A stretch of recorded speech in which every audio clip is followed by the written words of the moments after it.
Yeah, thank you so much for meeting me. I'll introduce myself and just kind of give you a context, and then if you can introduce yourself and a bit of your project. And I have a few questions. Some are from the group, and some are from the context of what we're trying to achieve so I could guide us in the call. And I hope not to take more than half an hour of your time. Okay.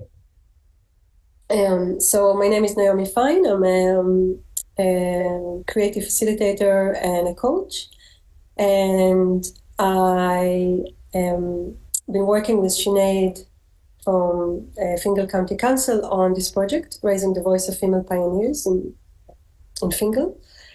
And the idea was behind it is to create a space for women who are already kind of emerging pioneers, women who are engaged in change in their communities, and give them the support of the kind of a network and a process and to help them create more change through influencing through the council. So kind of looking at how we can work with the council to achieve our goals. And we are, in a month's time, we will have an exhibition and an event, an open event that the councillors will come and some of the council officials and the public is invited, and the women will present the messages kind of through various creative forms that they've been, I guess, connecting to their own, why did they join the program, and then the other women they've been talking to. So each of the women would have met with other women in our community to listen to the issues that influence them and that they want to see changed. And the idea is that we're kind of holding this space for them to get clear around what are the issues that they want to change, and kind of give them guidance a bit, or like a focus on like how can the council help with that. So so that's the project. We'll be finishing in a month's time, this phase anyway. And Sinead was suggesting that we will be talking to you because you had a very successful project that I think the council was involved. So we're really curious to hear. So if you want to introduce yourself and share a little bit. With that myself? Okay. Yeah, I'm Karen Smith. I do work for BCIL, and I have been involved in a Change in Places project for a number of years.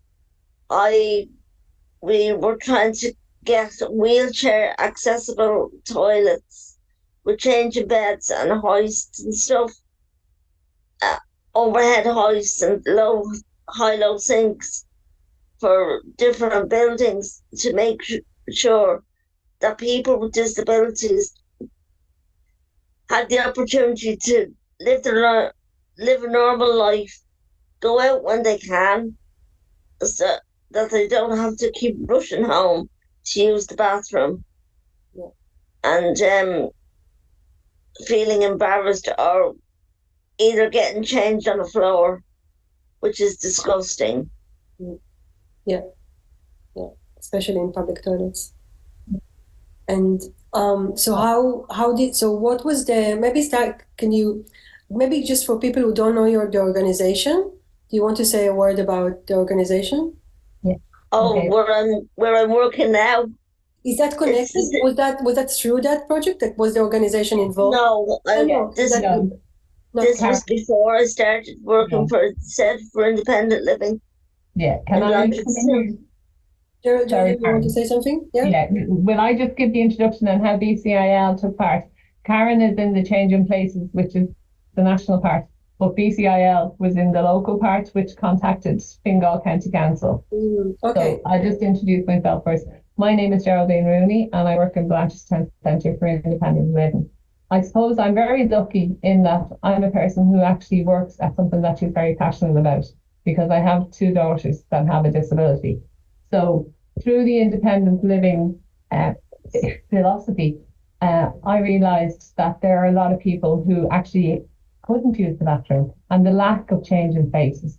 So Karen, while working in BCIL, is part of the national one. So we took it on at a local level. So over the years and through my daughters, they would have a lot of friends who would be wheelchair users. And when they did go out into local places like the centre, the shopping centre, there wasn't one there. While there was an accessible toilet, there was no change in places, you know. So we decided as part of BCIL to start lobbying and to start campaigning for a change in place in Fingal. So BCIL is a member of the PPN, which is the Public Participation Network. So twice a year they have plenary meetings. And at one of the meetings we asked a gentleman called Adrian Pistorius, who represents his son, Ben, would they come along and literally explain to people what it's like.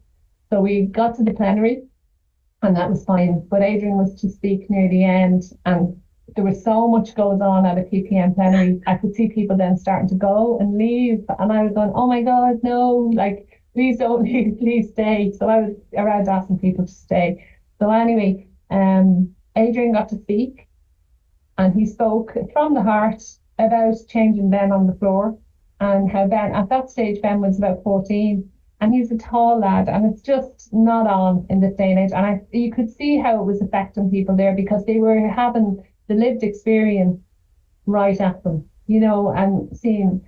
So that was one tick where it was taken on board through Fingal. And then another part was that I sit on the LCDC representing the PPN. So I'm there in the social inclusion hat. So at one of the first meetings that I went to on the LCDC, I brought along a lady called Annie Byrne, who's a wheelchair user, and a girl called Michelle Merrigan. And they came in because the change in places, I think Karen would know Michelle because she was part of the change in places campaign. So they both came in and they sat at the LCDC, which is one of the more powerful committees in Fingal because it encompasses everyone from the farming background to business to the colleges. What is it? How do you call it? Well, Pat O'Connor from TUD. But what is the forum? Okay, it's called the local the LCDC, the Local Community Development Committee. Okay. So it's one of the meetings, the boards that are in Fingal. Basically they deal a lot in money. They deal a lot in finances. When the department release money, that's how it's brought in. They manage it, kind of the local development company. Yeah. So it was a good one to be there. So we went in and they had a community space in it. So we took up the community space and Annie and Michelle, they talked about the real life experience of having to cut short your day, having to go home, you know, the fact that there's no there at that stage there were even less toilets than what there are now, you know.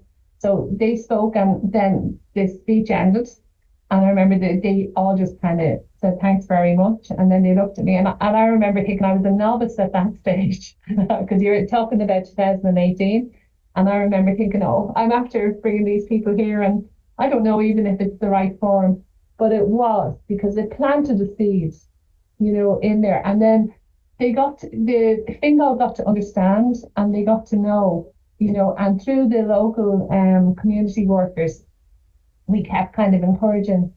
Like Linda Ennis, I think, is involved. She's one of the community development workers in Fingal, and through herself and Sinead, and we just kept encouraging about it. And I think really the pinnacle was when Adrian spoke at the PPN, and then it's such a network of community groups that it was taken on, and then it went in as a motion, and then Fingal said that they were going to. Now I know the government had said, because Karen was working on that side where the government had said they were going to have changing places, but it just helped that it met in the middle because we brought it up from community and Karen and the changing places brought it down. You know. So can I just say, make sure that I understand so people can follow? So okay, the what I heard from what you said, I might just I'll bring Karen to the spotlight as well. Yeah.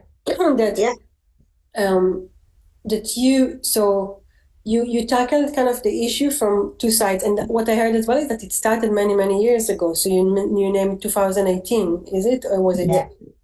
So around 2018, you started highlighting the issue in different forums in Fingal, and then Karen, you came to it from where? Where? Well, I actually started it with Michelle Merrigan and my boss in Hartstown Day Centre as well.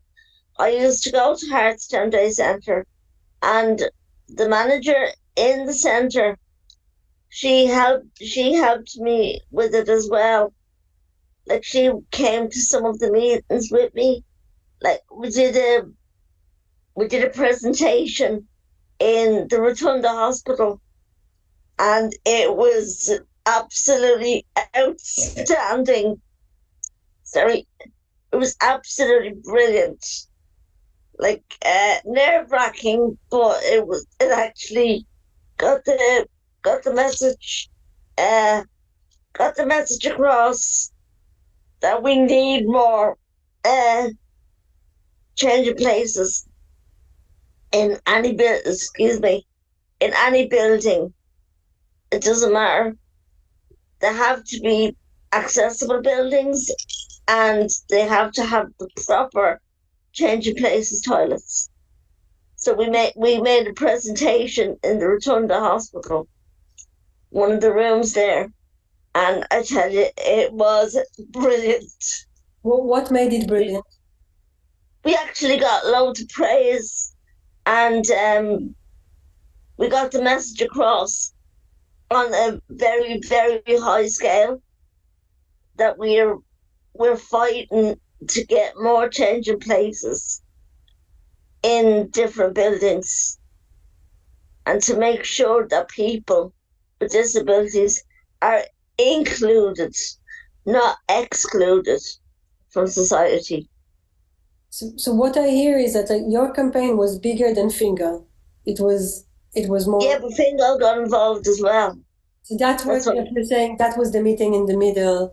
Exactly. We worked from two levels. Like BCIL would have been working on the community level because we're a community organisation in Dublin 15. And Karen was involved in the changing places, and they would have worked on the higher level, which brought it down and up at the same time, you know. So you feel that was a crucial kind of yeah, the success. And of course, and what you named again and again, and I think Karen, I hear it from you, is that having people to really see and hear it from people that use wheelchairs, that experience the discrimination and the lack of access, and hearing directly from them was a crucial aspect. And then I think what I hear is that you had a very clear message. It was a very clear request that very much sits within the council's area, right? Area of control and influence. That's what they were supposed to provide. Yeah. So, what would you say?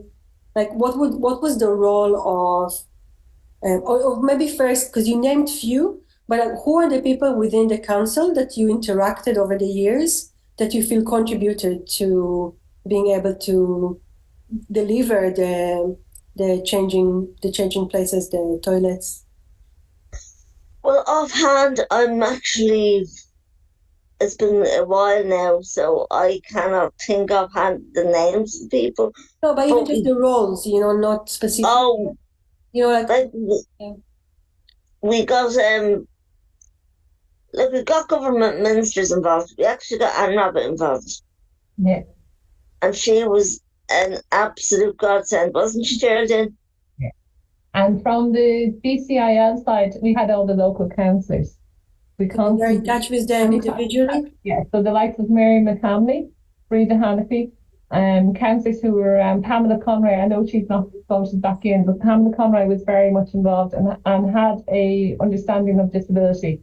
So we approached all the councillors and in the area, and then also the workers as well. So as I said to you, the likes of Linda Ennis, Sinead, I think I would have mentioned it to at some stage.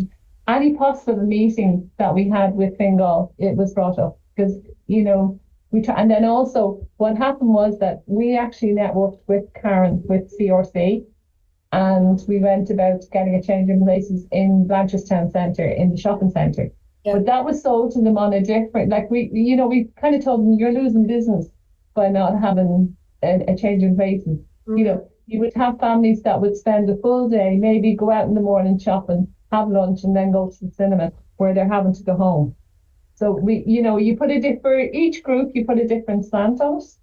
For the counsellors, we very much came across as disability equality and wanting, encouraging them to actually see people with disabilities and listen to the disability vote. So we constantly work that way. On the shopping centre, we put a commercial slant on it. You're losing business. You work with different people in different ways. Are you saying something that is really important? And as someone who's supporting communication, then I think it's a really important point, is that you need to change your story according to the listener.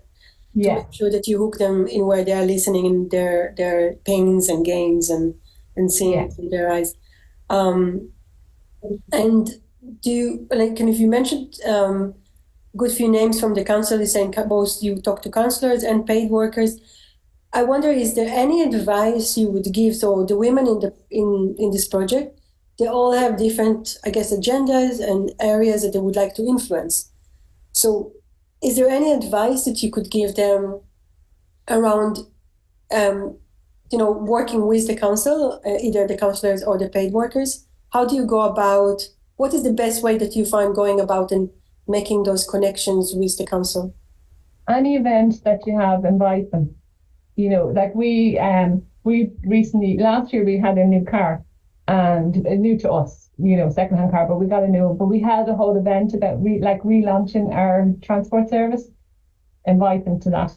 Anything that you have. We hold events on Women's Day, different any event that we have. Mental health, Geraldine. Sorry? Mental health. Mental health, yeah. Any event that we have, we invite the council, we invite everybody. And then it can be it doesn't have to be a formal, it can be over a cup of coffee. It's sit and talking, but just to get them on side. And if you have, our area is disability, so most of the time our organisation is run by people with disability. So the councillors come and they're talking to people with disability, and especially around transport and the lack of, so we're constantly there, but we do it in a friendly but getting the message across, Yeah. Friendly but firm, Geraldine's trying to say. And Karen, from your experience, how was to engage with the councillors or with you were saying a minister? It was actually very, very good because they actually listened to what I had to say, because I had the lived experience of having to leave. Like if I went out with my family, having to leave to go home to go to the toilet, it was disgraceful. They actually understood exactly where I was coming from. Yeah. So you felt heard, and you felt that helped. Yeah. And I guess another question then that kind of was coming up in the group, like I think you've both been at this for a long time, right? Yeah. So as female, I guess I see you as female pioneers for change. You are change makers in your communities.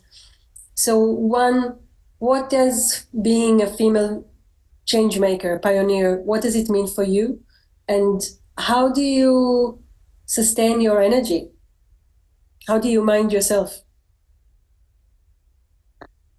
It gives us the experience to let people know what disabled people need and require, and that we're human beings. We're not just in wheelchairs. We're not just a commodity, more so. We're human. We need to be listened to, heard, and we need to voice our own opinions and let people know out there, even through media, through papers, through the radio, like meeting newsreaders or whatever. You need to get the message across that there has to be a change, and a change for the better. Yeah, so I can hear the passion that you have for that. And I'm actually lucky in the aspect that I have Geraldine's support as well. Very much so. because she's actually my right hand woman. And I doubt she'll mind me saying that because she's the best. I, I suppose, I mean, I've been working in BCIL for 20 years, but my eldest daughter is 34 and she's autistic, and both my girls then have epilepsy. So I've been around disability a long time, and I always found that people with disabilities can be very hidden away. Even I know we're pushing inclusion and that, but sometimes like they are still hidden away, and people think there's a disability sector over there for people, and it's in that corner, and it doesn't really interact with community where it does. You know, it's ordinary people living ordinary lives in the community. So we're just here to empower people to take control of their lives. It can be very wearing, you can wear out, and you do have to mind yourself. So I find that I mind myself with different courses that come up. When we run courses, we had chair yoga there a couple of weeks ago for the group, and I took part in it. So I thought I might, get down with the people and just enjoy it. And so you do things that kind of help yourself as well.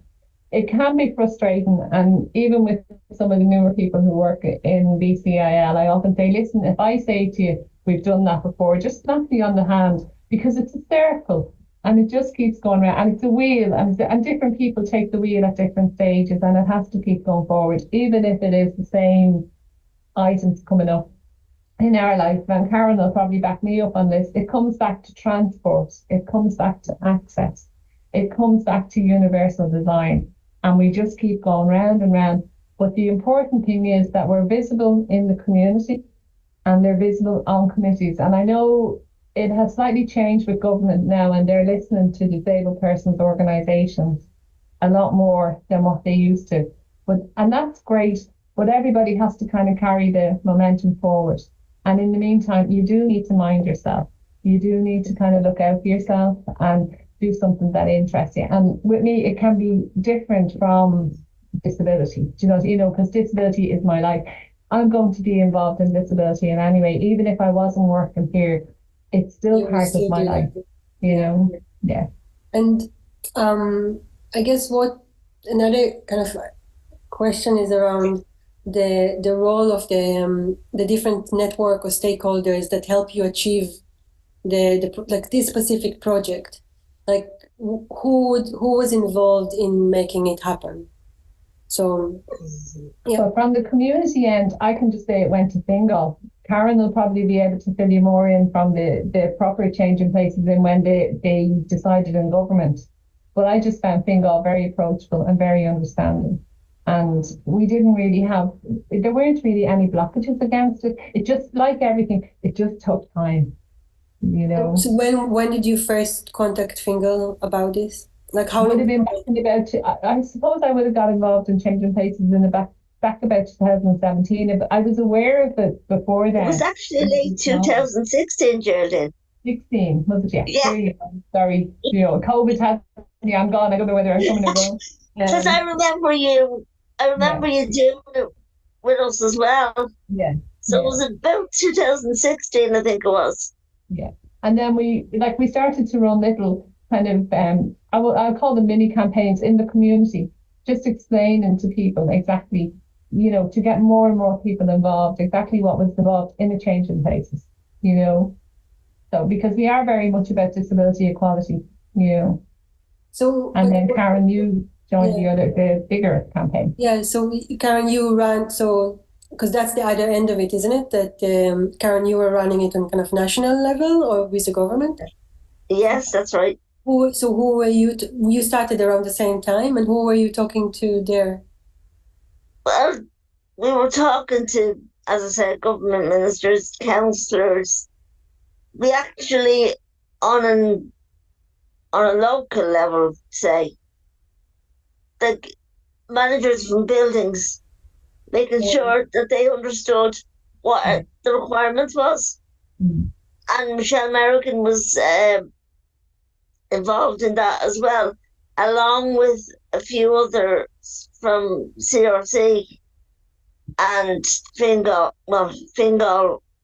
and in more nationally as well. So we were all we were all corresponding and trying to get the message across of what we actually need. And so how long did it take until you started to see some changes happening? Well, oh gosh, I'm not sure. It's Geraldine will be able to answer that. Because I'm not sure when did the toilets go up in Blanche? In the Millennium Park of 2019. They opened up a block of toilets down in Millennium Park. The shopping centre came later. 2021 or something? Yeah, 2021. But that was, from our end. But when they put the toilets in Millennium Park, I know then they did Newbridge House. And I know at the moment, even Swords is having a new art centre built, and there's going to be changing places in there, So as I said, it's slow enough. It's been a back burner all the time, but the change is happening, and there's more and more in private and in council, and around the country, which is good to see, Yeah, I'm really. I guess what I'm noticing is that your positivity and your ability to focus on like the changes happening and the patience that you have for this, and it's interesting, like because you named. There were no blockages, but it's kind of like you accepting that the process just takes a long time.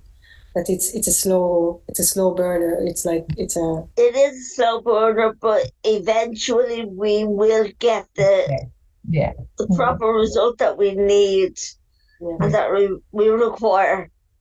Yeah, and this is something that you're going to keep fighting for, whether you'll succeed or not. So that's what I hear. It's like it's not about the end goal. It's about this is a life journey. This is what we're here to do.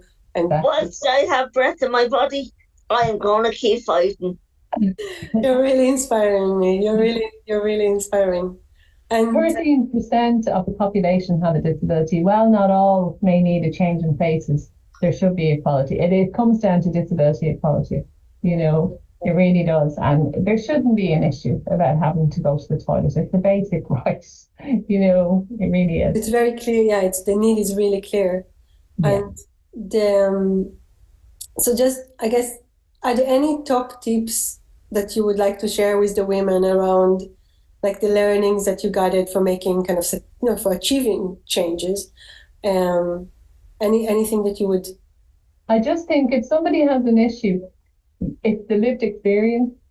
It's the, bring whoever you need with you to have them talk as well. You can be the champion, but you need to have the people, definitely that like Karen and many other people in this area who have a disability, and they're there to show, I can talk about it, but I'm one step removed, but I can be the support for Karen to make sure that she gets to where we're going, because again, transport would be an issue, so we'd organise that. And, it's really, once you have the lived experience and you're bringing those people to talk, and passion comes out of people in any way. I really find when someone's really interested in something and wants to support it, they get passionate. But you do have to keep a calm head, and you do realise, and I suppose in the disability area, you become used to it can be 2 steps forward and 1 step back. But you get there and you stay positive. Positive. Yeah. Karen, do you have anything to add to that? Well, as Jer said, stay positive. Positivity is the main key to any success, especially when fighting for the likes of changing places and proper transport and stuff like that for disabled people. Because it has to have a change. That they have to change immediately, not immediately. I know it's going to take time, but eventually things will have to change, because we're at the end of the day, disabled people are still human.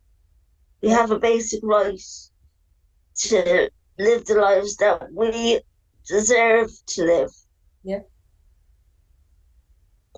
And is there something that, if you go and visit your younger self, when you started your journey as a change maker and in your area, is there something that you would have traveled back to tell yourself? That you keep the fight. keep the fight, keep the fires burning. Don't give up. Life is way too short to give up for what you actually want, and keep fighting and fighting until you get there to the end. Yeah. I think for me, it would probably be to voice your opinion. I think, like Karen is a proud disabled woman and has been all her life. What happened to me was I ended up having children with disabilities. So it took a while to have that adjustment. And then I just realised it's a different life. But I had to voice my opinion because what I saw out there wasn't fair. And then also through my own girls who don't need to change of place, but their friends do. And then I became more aware of it. And then, as I said, luckily enough, I'm working in this area. I was able to give it a voice. So definitely your voice is most important. Your voice is beautiful. Thank you so much. What is the moment on your agenda? What are you currently working on? Well, BCIL is 30 years old this year. So we're very proud to be 30 years old for a small community organisation. It's a great achievement. And we've never had a dinner dance before, but we're having one to celebrate. So we're working on that. To celebrate. In the community that we work on, and most of them are around transport, like what Karen was saying, and the Make Way Day parking, because we're in Mulhutter Village here, and the parking can be atrocious. So we're working on that. And is there the parking is the main issue, especially for me. Is there was a question from the group when I shared kind of your project that you were asking, because they never heard about you, so they were asking how do you promote your organization, how do you promote the services for people to find out about you?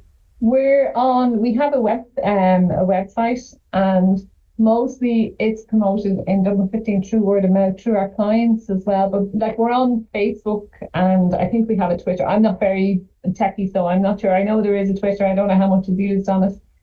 We do have Twitter. We have the radio as well, Geraldine. Yeah, we have the radio, and we're on Phoenix FM.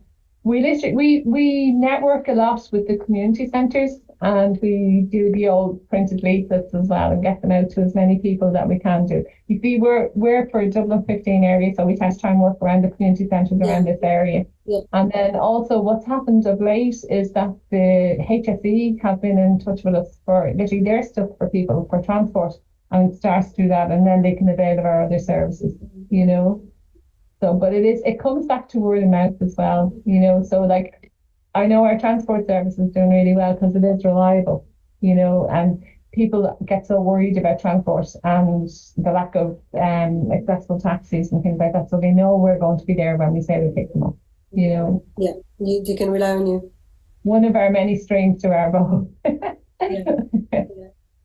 Thank you so much. It's been really enlightening. Is there anything else you want to share or ask? Or just to say that for people to have an awareness and to really to go down the line of disability equality. People are no different. Just because somebody has a disability, and kind of say, well, why can't they come in? Why can't they join? If you see anyone being excluded, use your voice to include people. I know we've come a long way, but there still is a good bit more to go. And I guess,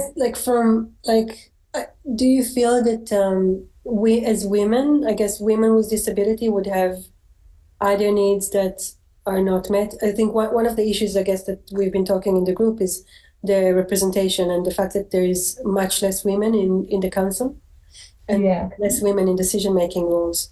Yeah. And do you think that has an impact on what I actually think women need to be more encouraged to come out into communities. And also there's an awful lot, women with disability face a lot of more disadvantages, I think, even than men. Even that if they were to become mothers, they can be held under scrutiny more so than anyone who hasn't got a disability. And even then, if they don't need to change places and need an ordinary accessible toilet, the match for changing the baby might be too high. There is subtle disadvantages of being a woman with a disability in the community.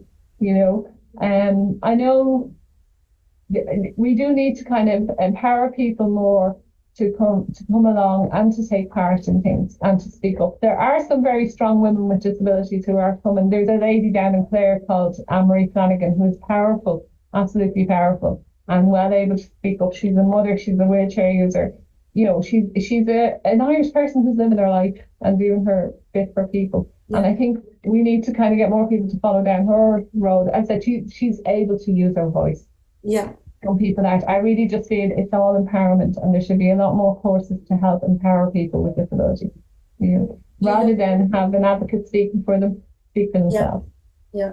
Like how about Karen? So I'll stop. Karen. Would you run for council, Karen? Would you ever think to run for council? I would indeed, definitely.